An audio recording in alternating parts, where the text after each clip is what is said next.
Hello, this is Tom Britt. West Tennessee PBS is working hard to bring you more local shows and quality PBS programs. And they need your financial help because they don't run commercials, they rely on your support. It's easy to donate. Go to their website, westtnpbs.org, and click on the Donate tab. Your donations to Channel 11 stay local and help WLJT-TV continue their mission to be as local as possible.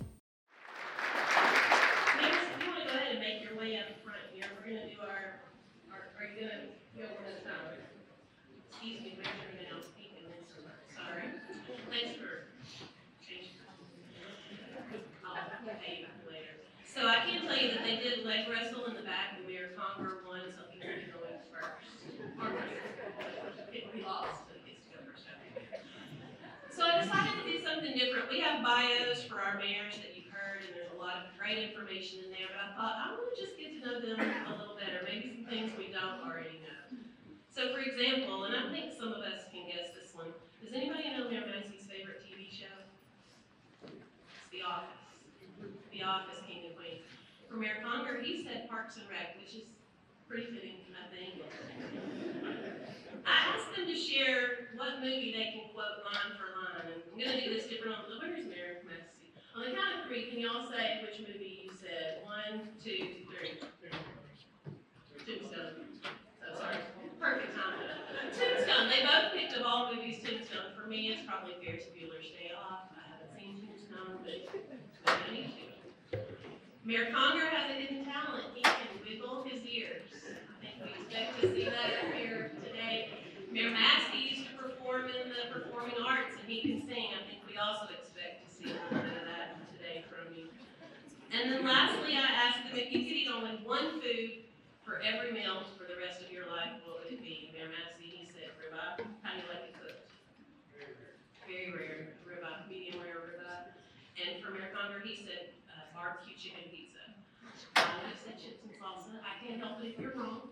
But, thanks for sharing. I just felt like it would help us to get to know the mayors on a little personal level. They are so accessible to us, and we're very blessed in this community that they are. So we get to hear them speak. We get to hear the bio and the great things that they've done for this community. And I'm excited to hear about the great things that this community has had happen in 2024. And we will start with the loser of the leg wrestling, Mayor Conger.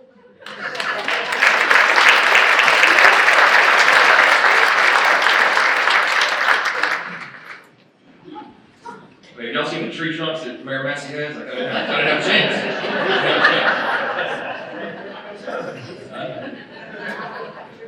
What's the whole button? Good. Ryan talking to me, giving me a show. I got to work with BBJ this morning too, so it's. Before we begin, I do want to recognize Councilman Frank McMean and Councilman Donnell. Thank you for your service to the city.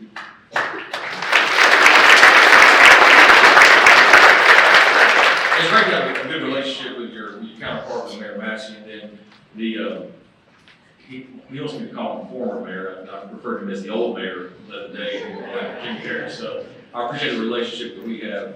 And everything I want to talk about in this speech, these three tables here that say City of Jackson on them, none of this would happen without those folks at those tables. And back there too.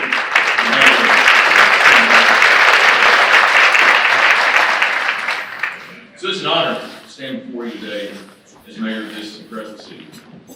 The theme for today's address is growth for all, capturing our momentum and our future aspirations. So I'd like to share just how our efforts and our investments are ushering in an exciting and sustainable growth for every resident. But our economy in Jackson is thriving, and that's thanks to deliberate investments in infrastructure, in businesses, and in people. So this year we celebrated the opening of the $425 million Dixon plant, which is the largest single investment in our city's history. We welcome the Luco Group's $36 million investment as well. That creates 55 high-paying jobs supporting Blue Old City. Our existing business continue to make investments. Bobber Equipment, for the third time, made an investment in Jackson, investing $17 million more and creating 26 more jobs. So these developments are just about numbers. They represent jobs. They represent families coming here, opportunities for entrepreneurs, momentum for our community. They highlight our commitment to fostering an environment where businesses thrive and every resident can succeed, ensuring that growth is inclusive and beneficial for everyone. In our police department, I say everywhere I go, make no mistake, they are the best police department in the state of Tennessee. Now, just outside of what they do on a daily basis, over 1,500 hours of community service last year. Our recruitment has doubled compared to 2 years ago. We're bringing in 30 new officers. And then I think next month, Chief, for the first time, maybe, at least since I've been in office, we'll be over 200 officers, which is phenomenal. Overall, our crime rates are down significantly. Burglaries down 20%, motor vehicle theft down 31%, robbery down 27%. Our major crimes division making significant strides. Just in one bust alone, they seized 73 grams of fentanyl and 4,000 pills. That's enough to cause a fatal overdose for half of our city's residents. Our fire department, it's hard to say because the fire department, they're the best municipal fire department in the state. I gotta be very careful. Chief Turner saw you on They excelled in 2024 and responded to over 10,000 incidents and conducted 536 inspections, improving fire safety for our city across all of it. They provided 30,000 hours of training, launched the nation's first 4-minute city, and trained over 200 volunteers in CPR. Their efforts not only protect lives, but enhance community resilience. Their dedication ensures that Jackson remains prepared for emergencies and continues setting benchmarks for public safety nationwide. These investments in safety not only yield returns in the form of a stronger, more resilient city, but they foster a sense of trust and confidence among our residents. Every dollar we invest is a dollar that helps make Jackson a place where people want to live, work, and raise their families. Our Public Works Department and Street Department fixed over 1,800 potholes. I've heard there's a couple more. We're working on that. Built and repaired over 8 miles of asphalt. Replaced sidewalks to improve mobility. Our 311 call center launched in March and has responded to over 3,500 citizens' requests. Everyone's favorite department, our health and sanitation, solid waste, has responded to over 37,000 bulk waste collections and diverted with our recycling center over 1,100 tons of materials from our landfills. In 2025, we're looking at how we can further that progress in the transfer station and comprehensive stormwater plan to address flooding and sustainability. We've also prioritized traffic safety. Our team installed new camera systems and backup systems for major intersections, and more on the way. Those reduce outages and increase efficiency. So from responding to immediate needs to long-term planning, our public works team exemplifies dedication and innovation, ensuring our infrastructure is keeping up with our city's growth. Whether it's improving our roads, responding to citizens' requests, or ensuring reliable waste management, our public works team tirelessly works every day to complete those projects. Every improvement made, every investment made is in our future and yields returns and tangible benefits for our citizens. Our blight elimination program has demolished 95 dilapidated houses, paving the way for quality housing. And in 2024, 20 lots were approved for residential construction through our CRA. And with the Jackson Walk redevelopment, added 130 new apartments. And our building department conducted over 11,000 inspections and issued over 6,500 permits, ensuring safety and compliance. This year, we also introduced innovative building design, first in the state, to reduce costs while maintaining safety standards. For 2025, we're going to improve Airways Boulevard, redevelop Jackson Plaza, which is the single most important thing for new attractions to come to Jackson. These developments, paired with strong oversight and community engagement, ensure Jackson's growth is thoughtful, sustainable, and beneficial. Together, we're fostering a city that not only attracts new businesses and new residents, but ones that retains its sense of soul and community. Our Parks and Recreation, y'all know, this is Parks and Rec. The show is really, it's real. It's not a parody. It's not a comedy. It's a documentary. Okay. In 2024, we added playgrounds, replaced playgrounds at Congress Park, Melissa's Park, and Paradise Park. Restore our Cypress Road facilities, upgrade our Sportsplex with more upgrades on the way. That Sportsplex hosted 1,800 teams and over 100,000 visitors, and was named the USSSA Complex of the Year. So plans for 2025 include turf upgrades, the state's inaugural state games, and launching our Park Partners Foundation to further elevate our parks. Recreational programs like exercise classes for seniors and youth health expos are making tangible impact on quality of life. Our Parks Department hosted over 450 senior exercise classes and introduced programs like a youth health expo, reaching over 400 children. The Fairgrounds this year hosted, again, the International Food and Art Festival, welcoming over 20,000 people to our fairgrounds. Now, if you all remember, the week before International Food and Art Festival was the fair, and it rained a little bit. Every one of our departments came together in collaborations. I went out there on that Monday and thought, there's no way we have this International Food and Art Festival. But they pulled together, they dumped, I don't know how many tons of sawdust and sand and graded and worked all week. We even had the largest fan you could think of, our JPD helicopter trying to dry out the ground. That's just a reflection of how good they work together. See, our parks are essential to building a healthy, connected community. Whether it's walking one of our newly renovated parks, participating in one of our recreational programs, these investments directly improve the quality of life for our citizens, ensuring that everyone has access to the benefits of growth. Our Love Your Block initiative repaired 14 homes last year. Over 70 repairs on those 14 homes for senior citizens living on a fixed income. And our Financial Empowerment Center provided free financial counseling to over 150 families, helping them pay out nearly $400,000 in debt and increasing their credit scores by 20 points.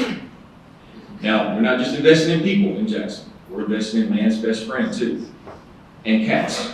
Okay, I do both. Our Animal Care Center last year took in over 1,300 animals and responded to over 2,000 calls.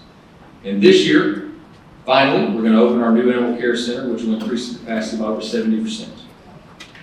Mobile tool shed that goes along with our Love Your Block program will empower churches and organizations to complete additional service projects. We have public art installations that are brightening our downtown. So through financial counseling, animal care, and community engagement, we continue to enhance our quality of life. I can list it down because I know Mayor Mance has a lot to talk about. So I just want to say that Jackson's grown. And it's just the beginning. We have a lot of opportunity.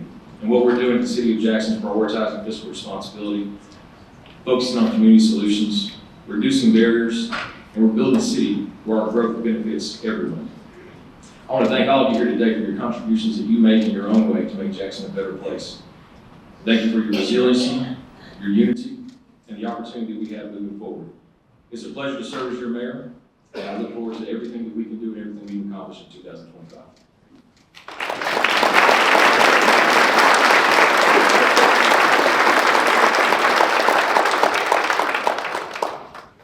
Good morning, everyone.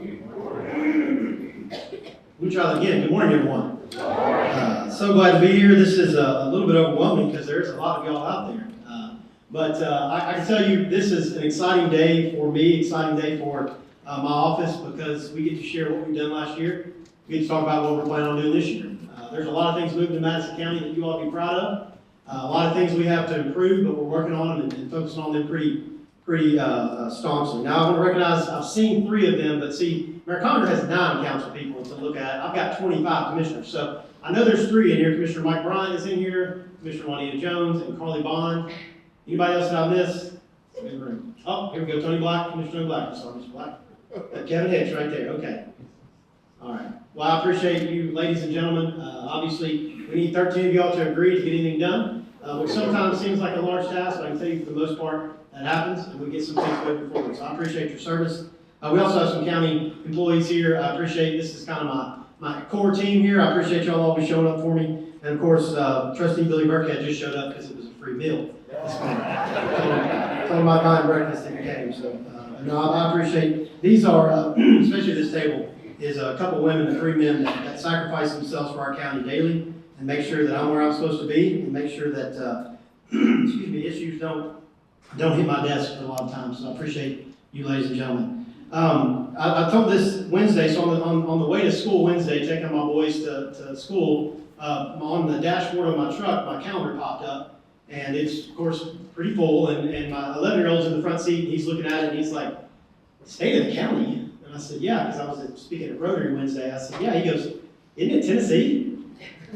So, state of the county is Tennessee. it'd be easy if it was that good, right? Been in office for 29 months, 29 plus months right now. So coming in with a lot of things to learn. Fortunately, I had Mayor Harris. I will call you former Mayor Harris, wherever you are. That helped me get my feet underneath me. He promised whoever won the election that he would do that with, and he honored that and helped me get my feet underneath me. But been flying solo for a couple of years now, and I want to talk about some things that happened last year. First of all, last June we passed a $304 million balanced budget for the county. We welcomed a new finance director, Michelle Sellers, who's been a welcome addition to our county. She's been a part of our county, but now she's running our finance department, which once again, $304 million worth of finances to keep in line. So large job, and she does excellent with that. The last couple of years, I've had to stand up here and talk about commissioners or employees that we've lost. Didn't have that happen last year, but we did add Dr. Ron Kirkland as a new county commissioner. So we actually did have an addition. He replaced Joey Hill, who retired to greener pastures, I guess. And Dr. Ron Kirkland is now part of our commission. October of 2024 marked one full year with our new county commission chair, Mike Taylor. Mike and I work very, very well together. Mike and I are very like-minded. He's very business-minded and understands. He's hired people, he's fired people, he's run businesses, he's had to make payroll. Not that Commissioner Deaton didn't have to do all those things, but Mike and I just seem to have an ability to communicate and work on things together. And I think we've seen a lot of movement this last calendar year because of that. He and I can sit in a room and hash it out and figure out how we're going to tackle these issues together. And then finally, we continued our focus on culture. The county mayor doesn't have a lot of direct impact over policy or over rules in the county, but I can have a direct impact over our employee base. We have over 700 employees in the county that are out serving every day, and we're all fragmented. We have everything from court systems to sheriff and fire, EMA, to all the different facets in the county, clerk's office, trustee, people that take your money and help you out with issues. But we have an opportunity to coalesce around certain goals and put our feet on the same path. And so that's a big passion of mine. I can talk about a few things at length with anyone in the room. I can talk about my faith, I can talk about my family, I can talk about leadership, and I can talk about culture. I can talk about those things all day with you. And so culture is a big focus of mine. Last year, you might remember what the culture focus was last year. Round bottom bucket. Somebody may remember that. We came up with this round bucket mentality, meaning we're gonna pass that round bottom bucket until the fire is out.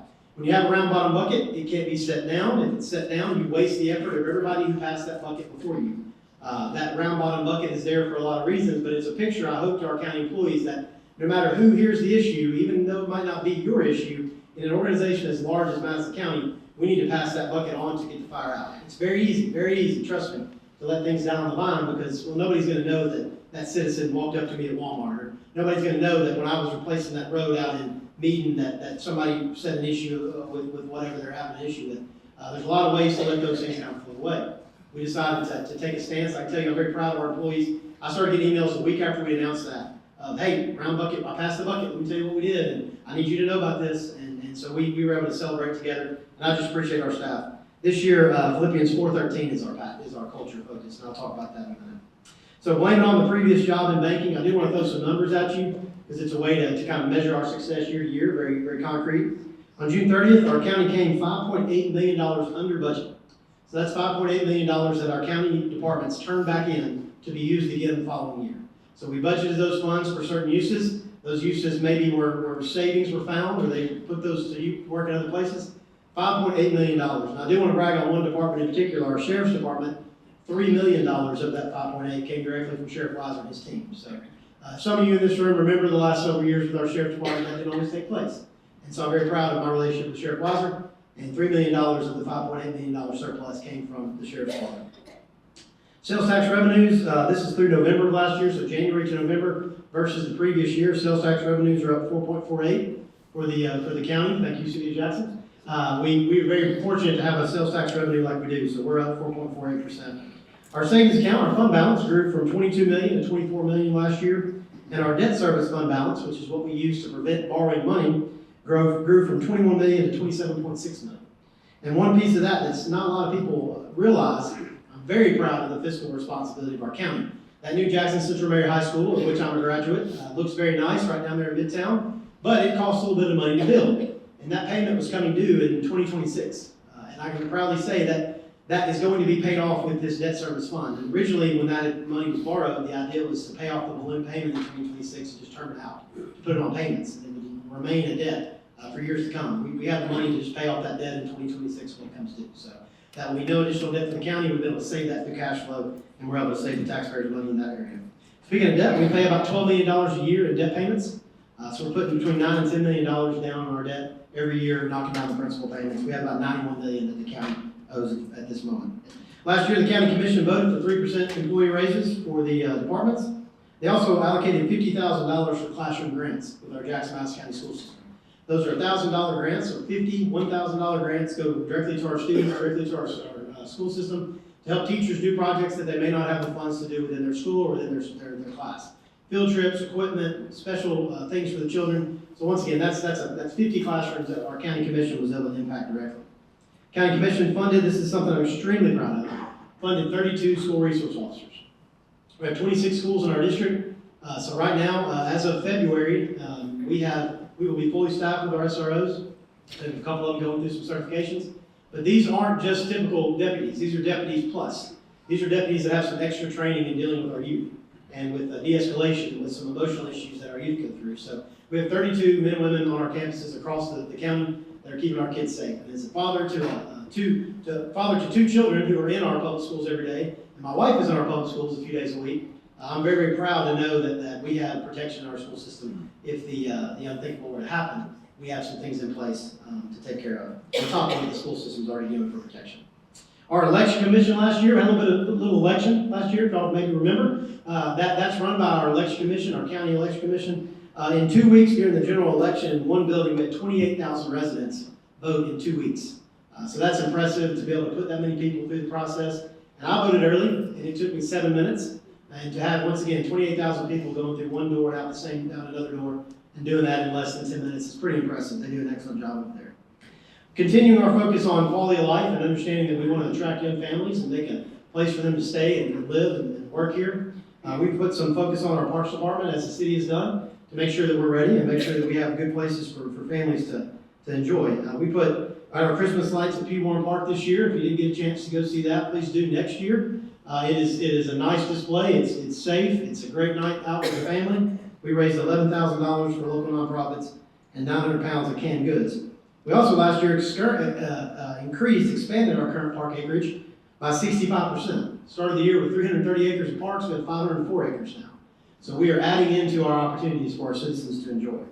And then we have a $1.8 million worth of improvements over the next few years scheduled. So $1.8 million, I think, is a record investment in our county parks, and obviously that comes along with a few things that are coming out there. We continued the building of Pope Elementary. The school system did. That was funded by our county commission. $48 million project. That's 1,250 students that I can tell you, Mayor Conger will nod, they will be in that school in August. We'll talk about that in a little while if we want to, but Mayor Conger and I were able to sit down and knee to knee and figure out a way to make sure these kids win. And that's what we did. And so the kids are going to be in that school in August, and they'll have a great place to learn that's new and fresh.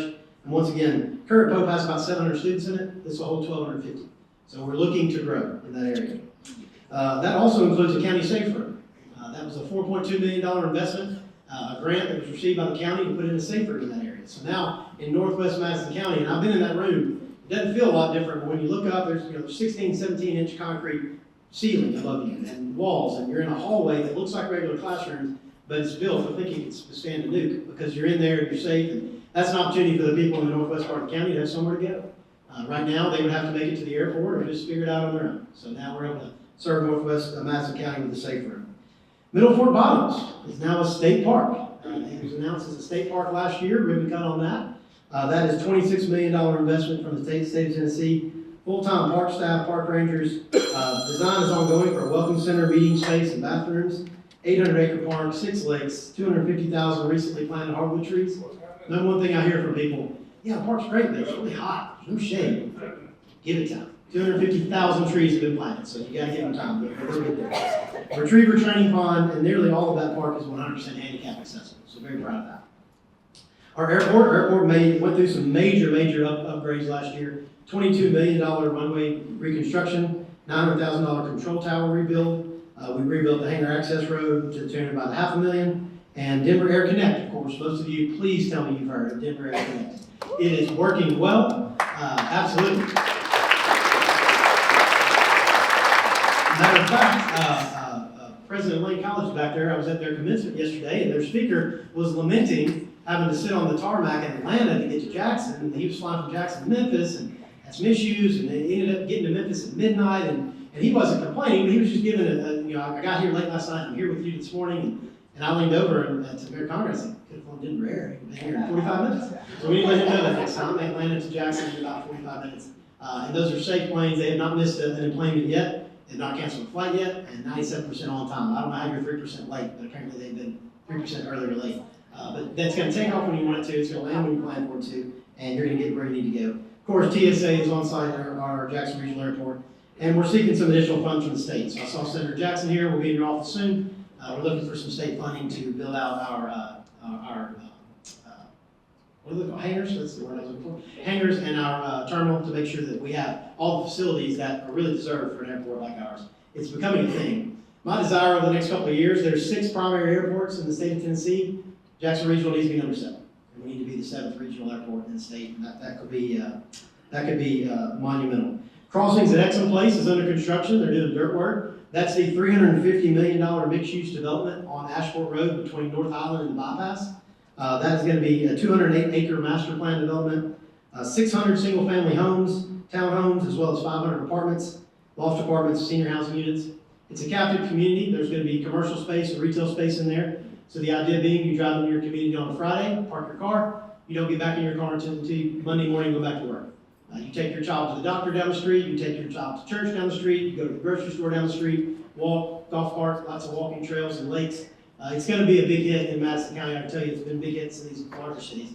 And that's our first significant development like that, so we're very proud of that coming forward. Tennessee State Games is coming this summer.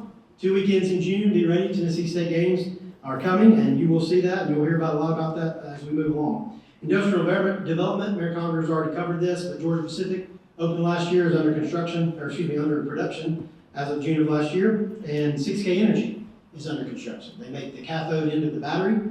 They're a Boston-based company. That's their first location outside of Boston. It's in Jackson, Tennessee.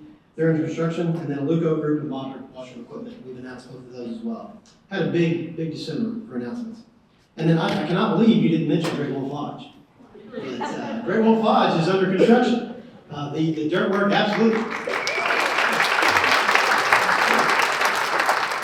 Dirt is moving. A significant dirt is moving. I drove out there over Christmas break and took some video of about 8 of the biggest trucks I've ever seen in my life, and I don't know what they all do, but I turned into a little kid. It was fun to watch. They were moving some significant dirt, and they're doing some real work out there. And so obviously, as has been said, things can happen to any project. Bobbert can happen, Luco, things can go off the rails. But right now, I can say pretty confidently that we're going to see Great Wolf Lodge in the next couple of years in Jackson and Madison County, so be proud of that. Your Madison County Children's Cabinet is still ongoing. That was a joint effort between myself, Mayor Conger, and Superintendent King to try to get us off of the bottom of the list for the Tennessee Commission on Children's and Youth Child Wellbeing Rankings.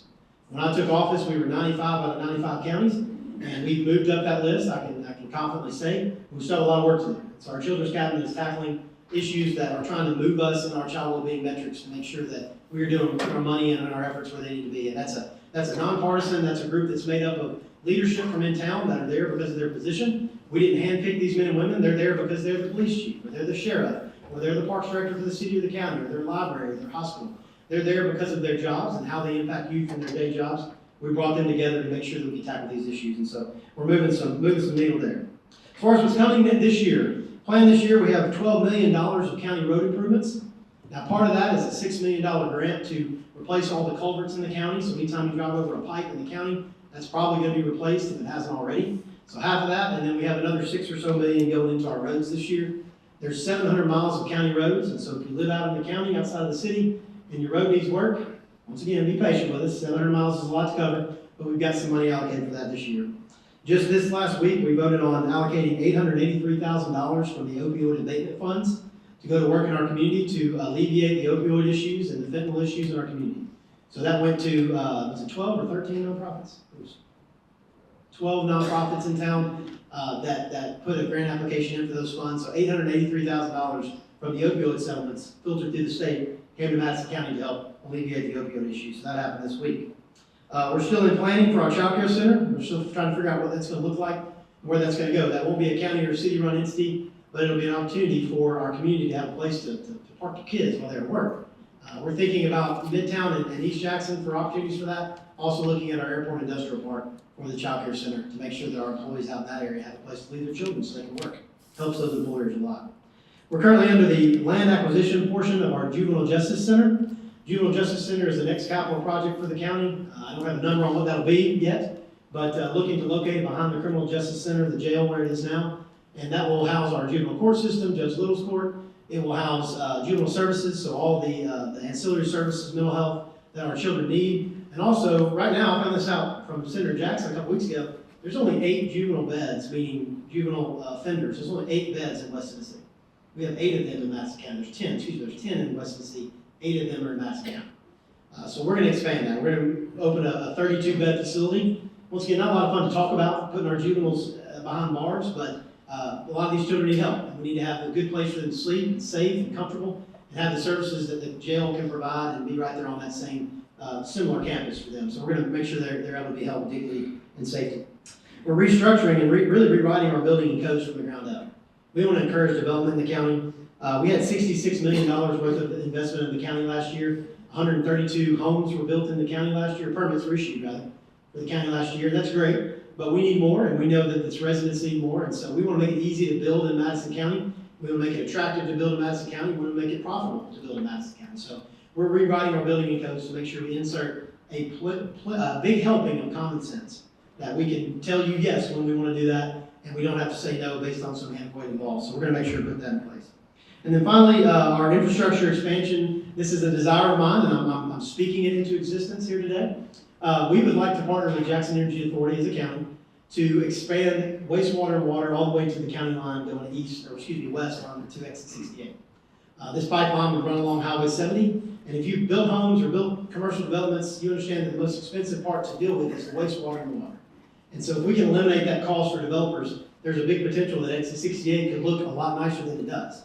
Think of that Arlington exit as you go to Shelby County. It's palatial, it's nice, it's got housing, it's got commercial development. We could do that at exit 68, and that would be the entrance into Madison County, as well as the work being done at the other 2 exits coming into town. We could make our town, our city, a lot nicer place to come into.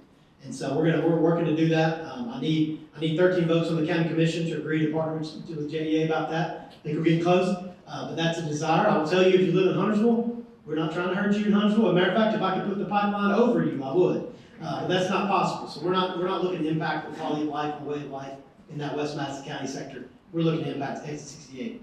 And I've told this to Paul Taylor, I don't know if he's here, but if a developer wants to buy that adult bookstore out of exit 68 and shut it down, I would be very appreciative of that. Speaking of, my passion for this year, my goal for this year is to share with our employee base my life verse, which is Philippians 3:14. I press on toward the goal to win the prize, which God has called me heavenward in Christ Jesus. Every day in Madison County, we see examples of resilience, determination, and perseverance.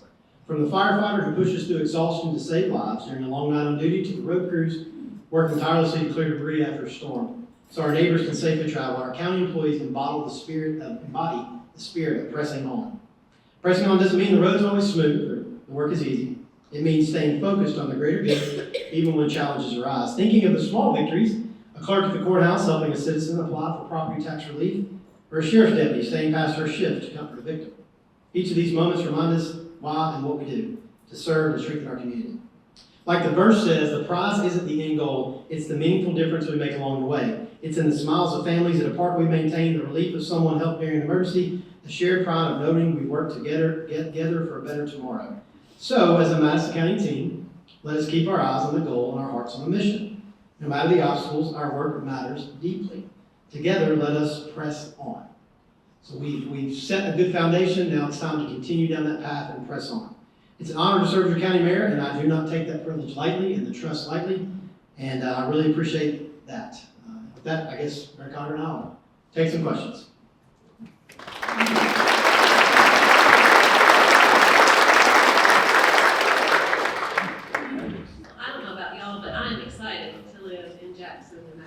Thank you so much for your service, for your staff service, for all the other elected officials here. We are grateful for you. We do have some time for questions and answers. We have some ambassadors here that have mics. Is that right? We do? So if you have a question, we have quite a few minutes. Raise your hand, we'll call on you, and then we'll let the mayors answer. Who's first? Don't let them off, guys. Okay, we have one. Thank you. You'll stand. Hello. Hello. My name's Amy Tipton, and I'm with Dillard Doors. My question is about our senior living communities. I know we have a lot of overflow from Nashville, where we have a lot of family, and a lot of people want affordability after retirement. Do you see that influx coming from Nashville with our senior citizens, and are we prepared for it? We are preparing for it. How about that? I just signed a letter of support 2 weeks ago for some tax credits for the company that's working on to move some seniors from what's the New Southern Hotel now over to an area in Westwood Gardens, right next to where we're building the new senior center. And so that'll be affordable and attainable senior living. And so that'll expand that opportunity. We'll put them in a nicer place, and then the folks will come back on the New Southern actually be in a hotel again. So we'll have that opportunity for a new hotel, senior living in Westwood Gardens, right adjacent to our new senior center. So it's in the process. So we're not prepared today, but we are preparing for it. I'll address the cost of living piece. With my desire, my goal is to never have to raise your taxes in the county. Our property taxes are some of the lowest in the world, definitely in the state of Tennessee. And so we want to keep it that way. We have the advantage, I've mentioned this, having the city of Jackson as your largest municipality matters in our case, because we have a tremendous amount of revenue coming in from sales tax. And so it allows us to not have to raise property taxes. And we have obviously tourism revenue that's going to be increasing, and a lot of new revenue coming in over the next decade. And so our plan is to make sure that we keep that attainable and keep our prices low to live and to raise families and to retire in Madison County. Anybody else? I can't believe it just happened. Is there anything else you guys? AJ did such a good job on his I speech know. that he left nothing to be asked. What does that say? Are we either scared of us or we just said We everything? put a boss. Yes, sir. Yeah, I think so. So later, you're in your car and you're driving away from here and you go, I should have used that right, so I wish I could have said that. Is there anything else you want to share? Tell us where exit 68 is. Exit 68 is the first exit on the western part of the county. What's out there for You know, that adult bookstore. It's, down there. Sorry, Doug. I did not say that, Mr. Donnelly. I did not mean it. It's there's a TA truck stop out there. There is an adult bookstore there. Like I said, I'm sorry if you're in this room and you're a chamber partner from that, I'm sorry, but I just. You get to Papa Daddy's. Yeah, that's right. That's actually, you get to Papa Daddy's, which is a restaurant out in the county. It is ripe for development is all I'll say. There's lots of space out there. There's lots of opportunity for growth in that part. I'm really thinking probably north of the interstate. But a hotel's not gonna show up, or a commercial development's not gonna locate there unless they have wastewater in the ground. Septic tanks don't work for hotels, so we have to have a way to take their water or wastewater to and from their facility. I have a few questions. We have another here. My name's Roger Fowler. I live out in the county, but I travel State Street every day almost. Is there any plans to do something with that section of the road? You just opened the can. Now, look, for the rest of the time, all we're talking about is roads, isn't it? Yeah, there we go. To be honest with you, I don't know specifically. I can check in on that. I do know that we have a. Is it in the city? Yeah, you can do that. Oh, is it in the city? Well, no. I think you all heard today that has just volunteered to take on State Street. Austin, you heard it? I'll get with Austin after this. And Do we need to talk about Poe? Do we need to talk about that? Because I'm doing enough in the city. I don't need to do that. I'll reserve that. There are, yes, we can go in and repave it, but there's problems with private property and flooding issues and drainage, and so we have to get easements, and the railroad is so easy to work with. And so trying to get over there to fix those drainage issues are our priority, because we don't want to go pave it within 3 weeks, it'll be flooded again and mess the road up. So once we can get those property owners to work with us, so we can get the easements until we can fix those flooding issues, then we can fix the road. Well, I know we are all very excited about state games. I'd love to hear from you. I know that because we are having state games, we are making improvements to our city parks and our county parks, not just for the people that are going to come, but for us to enjoy too. Can you speak to that a little? Yeah, so this year we are, I have to get Christie up here. We're doing ADA improvements at Conner Park, lighting for our pickleball courts at Conner Park. We'll be adding restrooms and resurfacing the walking trail at Shirley Mercer Park, adding restrooms at Stella Duncan Park out south, new playground at Centennial Park. I'm missing some at Wallace Road Park. We're going to add some accessibility and parking there, and then get some other smaller improvements. And we made tremendous improvements over the last several years. And we got a brand new sign at Conner Park. It's not because of the name, it's because somebody ran through the old sign, and so we had to replace it. But I was told last week that it looks like a place you actually want to go to now instead of just stopping and using the restroom. And so actually, we have our parks that are going to be attractive, and we have RC Waddell's over here does our grounds for all of our city maintenance and does a phenomenal job. We got all the fields looking a whole lot better. We're doing new fencing in some of the parks as well, and so making sure that we're providing a quality environment and atmosphere at every park, not just one or two. How bad do you have to upset someone that they have to take your name out of the sign? There was a dent on your bumper, that's all. It was a bad day. It was a bad day. I'm good. I'm done now. We have a lot of projects going on. Like I said, $1.8 million investment in our county parks. A lot of it is state games related. A lot of it's just deferred maintenance that we're able to do now. New roads, new parking. I can't wait till Pewborn Park, or if you play baseball or had a child or grandchild, to not have to do the slalom to get around the potholes out there, get those repaired. Better lighting. Pewborn Park is getting has had new bathrooms installed, so I think the same bathrooms were there when I was 10 years old playing baseball as they are today, but they've been replaced and put in with new playgrounds at Godwin and Young Parks. We have a new climbing wall at Young Park in South Madison County. Like I said, bathroom renovations. Beach Bluff Recreation Center is being rebuilt, and every single one of our parks has got new signage. So once again, trying to put our best foot forward, and there's other, once again, not as flashy, but if you have a nice entrance and a smooth road and a safe place to park, that matters to people visiting our parks. What is, we have a question. They'll bring a mic over to you, just 1 second. There you go. Hey there, how you doing? I'm Chandra. I work for Habitat for Humanity, and this is for you, County Mayor. I receive a lot of calls from outside the county. You know, we have an aging into place program where we do critical home repairs for elderly 60 years or older. My question for you is, how can the county help us to help those outside Jackson City limits? Well, we need to know about it, first of all. So you need to get my number and my email address and let me know how we can do that. Our county population is about a third of what the city is, and it's in about twice as much space. Madison County is very spread out. And so it is difficult to know the answer to those questions unless we have knowledge of a specific issue. I know our EMA and our sheriff and our fire will be responsive to emergencies out there, and they understand to fill those needs, but I don't know. My short answer is I don't know. Let me know what the issue is, and we'll see what we can do specifically.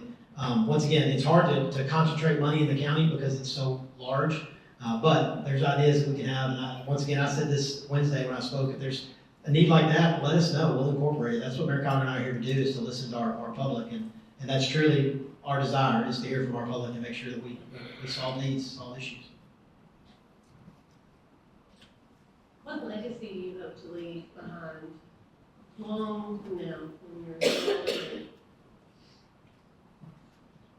I think probably, I don't want to speak for Mayor Madison, that our kids stay here. That we made Jackson and Madison County a place that not just our kids, but people that have children here, that they stay because they have an opportunity, they want to stay here. They don't think that they have to go somewhere else for an opportunity for a career or start a business or to raise their family. Yeah, that's absolutely true. That's what we kind of both set out in our campaigns this last few years is building a community that people want to live in, and that your children want to stay when they have the opportunity and option to leave. They still may, my two boys still may marry somebody from somewhere else and move away, but I don't want them to move away because something wasn't here that they needed or wanted, that we didn't have a good school for their children, that we didn't have safe streets and safety in our communities. Whatever it is, we want to remove those obstacles and remove those issues For me personally, on the other side, I think a legacy of service, and that's very cliche to say, but there are numerous things that I have very little impact on, but I can help facilitate conversations to help them move forward. And so I hope that someday they'll look back on, even if it's just one term or however many terms that I can do this, to look back on and say he served well, he didn't want credit, and he wanted success, and he wanted a better lifestyle and community for West Tennessee. So, you do a lot of hard things, but you also get to do a lot of fun things as mayor. What's been a moment where you're like, this is so cool? I've got three. Number one, Mayor Conner and I got to arm wrestle in front of a bunch of students at school. That was fun. And we played it up. I felt like a professional wrestler. It was awesome. It was the most fun. There's a picture that Kenneth took. It's probably my favorite picture I've ever seen him take. But Mayor Conner and I are both raising our hands, and these kids are screaming at us like we're Hulk Hogan. It's such a great moment. And Mayor Conner and I both are current champions of the Dream Center softball tournament, so we won that. That's fun. And then also, we won the burger competition at the fair last year. So we are burger competition winners. The fun part about that is that until about 2 days before the event, he and I thought we were supposed to be judges at the event. And somebody's like, "Do you have a recipe?" I'm like, "Why would I have a recipe?" "Well, you're cooking." I'm what? And so I think he didn't want to. I think he showed up the day of thinking he was just a judge. And I said, "Here's an apron. Go put some spices on this thing." But we won. We won the burger competition. Secret ingredient, I think, was probably bacon, but it worked out well. Bacon also. Yeah, I think they asked me, what was you just Wes? Oh, AJ, I was in a dunk booth at 7:30 the night before, and he said, "Hey, you have a plan for the burgers?" "We're gonna eat them." "No, we gotta cook." "Okay, well." Yeah, I mean, we're multiple time over champions, and so, but, well, humility too. I think, for me, as mayor, probably the most, just best moment I've ever had was when we installed a wheelchair swing in North Park. And that day, I would say she's probably 30s maybe, was in a wheelchair and never swung before. And so they put her in the wheelchair and buckled her in and did the whole security thing and started pushing, just a smile on her face. And she was nonverbal, but couldn't talk, but just the joy she had and a smile on her face. I was like, this is why we do all the hard stuff. To get the easy stuff that makes people's lives just infinitely better in that moment. And so we have plans. We have two wheelchair swings now. The lease is in North Park. We have plans this year to put them at Conger Park and Centennial Park, so there's equal access all across our city for those that have mobility issues, so they can actually just have that enjoyment of being in a swing. Who won the arm wrestling? I didn't hear. It was a tie. He won one, I won one. The kids won that day because my eardrums lost. I can promise you that. We didn't want to get hurt. That's the whole point. We didn't want a rotator cuff going out on either one of us. I cannot believe that sumo wrestling in Japan didn't. Well, I wasn't going to say that. So part of this. Yeah, no, I didn't. So part of my job is to communicate with the current industry and make sure that they're appreciated and that they know that we value their input and their help in Madison County. Well, we have 7 of those Japanese industries that are obviously headquartered in Japan. And so every few years, Team Madison County, which is city, county, chamber, TVA, and JEA, try to take a trip to Japan just to look those men and women in the face and tell them thank you. Do we have a picture? Yeah, there's a picture. Perfect. Yeah, isn't that great? I don't think, that's good of y'all. I thought it was the sumo wrestling. No. So Mandy, and she's an absolute rock star. I can't tell you how much I appreciate her and what she does for this community. She is an extremely valuable part of our team. And Madison County looks different because of her being here. I can tell you that right now, and will continue to look different. Absolutely. She also had the large task of keeping 4 guys in line in Japan for a week and keeping us where we're supposed to go. I did miss the first day of the bus ride. That was on me. Japan, they don't play around with these times. If that bus leaves at 8:05, that bus is gone at 8:05. It's not like 8:07. And I was on my way down the elevator, and the young lady was in the elevator with me, and she was looking for her friend, and she kept pressing the elevator buttons, and I had plenty of time to get there, but I ran out of the elevator, and the bus was driving off, and I said, "I'm sorry, it was her fault, I won't do it again." So from then on, I was the first one in the lobby of the hotel for the rest of the week.